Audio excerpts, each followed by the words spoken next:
Hi everybody, welcome to my channel, Rosie Cooks. I'm making fried chicken tenders and I'm using pork rinds instead of breadcrumbs.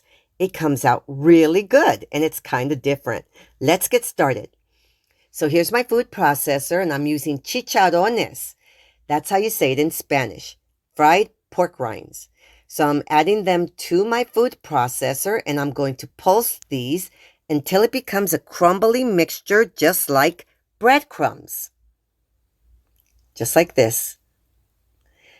So I have a separate bowl and I'm adding 1 egg, a half a cup of flour, a half a cup of milk, 1 teaspoon of salt, 1 teaspoon of black pepper, and 1 teaspoon of garlic.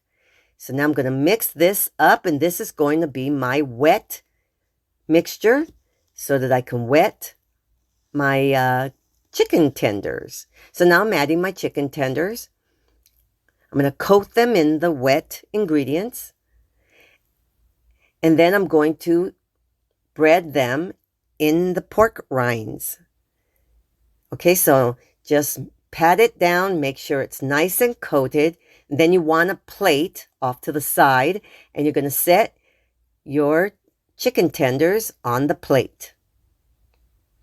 Now I'm using 1 pound of chicken tenders. It's approximately 4 to 5 of them. You have some hot oil off to the side in a pan, and now I'm going to fry my chicken tenders.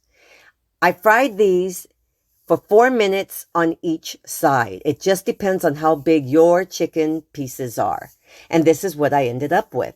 They have a really good flavor. The pork rinds already are flavored up. They have a lot of seasonings. And my chicken, in the wet ingredients, I added seasonings. These came out very, very tasty. And it was slightly different because of the fried pork rinds.